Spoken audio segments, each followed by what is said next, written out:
سب سے پہلے ناظرین یہ ویڈیو آپ دیکھیں. اگر کوئی میت کے مرنے کے بعد ایصال ثواب کے لیے قرآن خوانی کرواتا ہے تو یہ رقیہ نہیں ہے بلکہ عبادت ہے نا. اس کے لیے ثبوت چاہیے اوپر سے، اور وہ ثبوت ہمارے پاس نہیں ہے قرآن و سنت سے، صحابہ سے. کبھی نہیں دیکھا کہ حضرت ابو بکر کا انتقال ہوا تو آپ نے دیکھا کہ حضرت عمر نے قرآن خوانی کروائی ہو. اس میں یہ ہے کہ جو جہاں ہے جیسے ہے اپنی طرف سے جو بھی میت کو پڑھ کے ثواب پہنچا دے یا صدقہ کر دے، اس کے لیے اجتماع کرنا، لوگوں کو بلانا، یہ عمل بدعت ہے.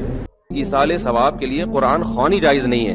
قرآن خوانی جو اجتماعی سطح پہ ہوتی ہے نا، پبلک آتی ہے، سب قرآن پڑھتے ہیں. ہمارے ابا کا انتقال ہو گیا، تمام حضرات سے گزارش ہے ہمارے گھر تشریف لائیں، آج قرآن خوانی ہوگی. یہ عمل بدعت ہے، ناجائز ہے. جمعرات کے دن 10 بجے ہم نے اپنے بچے کی قرآن خوانی، جس کو ختم شریف ہماری وہاں کے اس میں ماحول میں بولا جاتا ہے، تو جمعرات کو انشاءاللہ اس مسجد میں ہم اپنے بچے کے لیے قرآن خوانی اور دعا کا اہتمام کریں گے. تو جمعرات کو انشاءاللہ اس مسجد میں ہم اپنے بچے کے لیے قرآن خوانی اور دعا کا اہتمام کریں گے. ناظرین کرام، جیسا کہ آپ نے ویڈیو کو ملاحظہ کر لیا، یہ پاکستان کا بہت بڑا مولانا طارق مسعود ہے. یہ طارق مسعود نہیں ہے بلکہ آل مسعود ہے. ہمیشہ شرک بدعت کی رٹ لگائے رہتا ہے. یہ شرک ہے، یہ بدعت ہے، ناجائز ہے، یہ حرام ہے.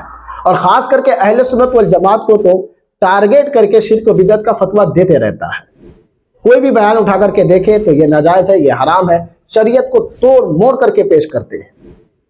آپ خود اس کا عقیدہ دیکھیں کہ اگر کوئی مر جائے تو ان کے لیے ایصال ثواب کے طور پر قرآن خوانی نہیں کر سکتے. اس کے لیے اوپر سے دلیل کی ضرورت پڑتی ہے. حضرت ابو بکر صدیق رضی اللہ تعالیٰ عنہ کا انتقال ہوا تو کیا عمر فاروق اعظم رضی اللہ تعالیٰ عنہ نے یا دیگر صحابہ کرام نے کیا ان کے لیے قرآن خوانی کی؟ کہیں سے اس کا ثبوت ملتا ہے؟ یہ اس کا عقیدہ ہے. اور جبکہ اسی کی جماعت کا بہت بڑا عالم دین، جسے یہ لوگ اپنا پیشوا اور لیڈر سمجھتا ہے، طارق جمیل صاحب، ان کے بیٹے کا جب انتقال ہوا تو اس نے اعلان کیا کہ جمعرات کے دن اپنے بیٹے کے لیے ایصال ثواب کے لیے قرآن خوانی کرنا ہے، اس دن آپ لوگوں کو جمع ہونا. اب آپ خود ہی فیصلہ کریں. اسی کے جماعت کا یہ فتویٰ ہے کہ مرنے والے کے لیے ایصال ثواب قرآن خوانی نہیں کر سکتے، جمع نہیں ہو سکتے، جمع ہو کر قرآن خوانی نہیں کر سکتے. اور اسی کے جماعت کا بہت بڑا مولانا اپنے بیٹے کے لیے قرآن خوانی کر رہے ہیں. تو گویا ایک طرح سے یہ لوگ شرک و بدعت والا کام کر رہے ہیں. میرے عزیزو دوستو، تعصب کے اینک کو اگر اتار کر کے دیکھیں گے تو اس کا گفتار کچھ اور ہے، کردار کچھ اور ہے، بولتے کچھ اور ہے، کرتے کچھ اور ہے.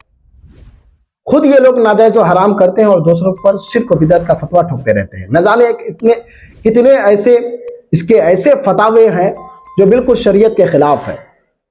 یہ خود گمراہ ہے اور دوسروں کو گمراہ کرتے رہتے ہیں. میرے عزیزو دوستو، جب اپنے بیٹے کے بخشوانے کی بات آئے تو قرآن خوانی بھی جائز، ایصال ثواب بھی جائز، صدقہ کرنا بھی جائز، لوگوں کو دعوتیں دے کر کھلانا بھی جائز. لیکن اہل سنت والجماعت کے اگر کوئی آدمی اپنے مرحومین کے نام پہ ایصال ثواب کرے، قرآن خوانی کرے، 10واں کرے، 20واں کرے، تیجا کرے، 40واں کرے، برسی کرے، تو یہ ناجائز ہے، یہ حرام ہے. یعنی ہمارے اوپر شرک و بدعت کا فتویٰ اور یہ لوگ خود کرے تو جائز. یعنی اس کا بیٹا یا اس کا مرحومین ثواب کے حقدار ہے اور ہمارے مرحومین ثواب کے حقدار نہیں ہے. یہ ہے اس کا عقیدہ. میرے عزیزو دوستو، اسی طرح ایک نہیں کئی سارے ایسے فتاوے ہیں. آپ سوشل میڈیا کا زمانہ، اب تو ہر کچھ ریکارڈ ہو رہا ہے، اگلا بھی ریکارڈ ہو رہا ہے، پچھلا بھی ریکارڈ ہو رہا ہے، سب کچھ ریکارڈ ہو چکا ہے. جب اس کے فتاوے اٹھا کر کے دیکھیں گے، اس کے بیان کو اٹھا کر کے دیکھیں گے تو ہر ایک بات اس کو عقل سے پیدا نظر آئے. یہ کہتا ہے مزارات پہ نہیں جانا چاہیے، چادریں نہیں چڑھانا چاہیے، پھول نہیں چڑھانا چاہیے. یہ شرک ہے، یہ بدعت ہے. لیکن جب اس کے گھر کا کوئی آدمی مر جاتا ہے تو یہ قبر پہ بھی جاتا ہے، اس کے ہاتھ اٹھا کر کے دعا بھی کرتا ہے اور پھول وغیرہ بھی چڑھاتا ہے. سب کچھ اس کا عمل جائز ہے. میں کہتا ہوں اگر اتنی ہمت ہے تمہاری تو آپ طارق جمیل صاحب کو فتویٰ دیں کہ آپ ناجائز کر رہے ہیں، حرام کام کر رہے ہیں، یہ جائز نہیں ہے. اوپر سے اس کی دلیل کی ضرورت ہے. اور میں دعوے کے ساتھ کہہ سکتا ہوں کہ ان کو فتویٰ نہیں دیں گے، وہ صرف اہل سنت والجماعت کو فتویٰ دیں گے. میرے دوستو، کہنے کا مقصد یہ ہے کہ یہ لوگ خود گمراہ ہیں اور دوسروں کو گمراہ کرتے ہیں. قرآن پاک کی یہ آیت ان پر صادق آتی ہے، ختم اللہ علی قلوبہم وعلی سمعہم وعلی ابصارہم.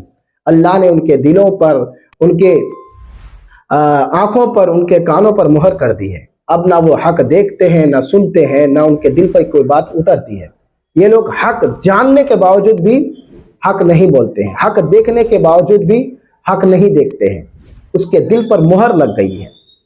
سب کچھ جانتے ہیں کہ کیا صحیح ہے کیا غلط ہے، لیکن کیا ہے کہ اللہ کی جانب سے مہر لگ گئی ہے۔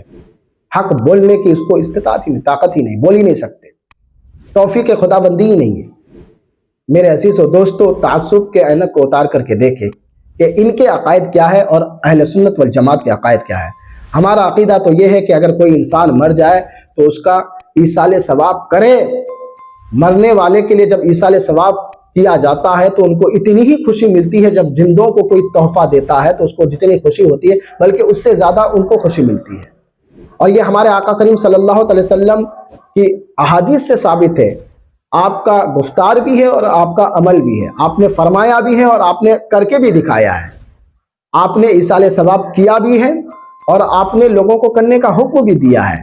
جیسے حضرت سعد رضی اللہ تعالیٰ عنہ نے کہا، یا رسول اللہ صلی اللہ علیہ وسلم، میری ماں کا انتقال ہو گیا ہے تو میں کیا اس کے لیے ایصال ثواب کروں، کیا کروں؟ تو آپ نے فرمایا کہ ایک کنواں کھود دے اور کہہ دے کہ یہ میری ماں کے لیے ہے۔ تو آپ نے کنواں کھودا اور کہا کہ یہ میری ماں کے لیے ہے، تو یہ ایصال ثواب کا ثبوت ہے۔ اسی طرح سے آپ دیکھیں کہ کوئی کسی کے بدلے میں حج کرتا ہے یا عمرہ کرتا ہے تو ان کو ثواب پہنچتا ہے کہ نہیں پہنچتا ہے؟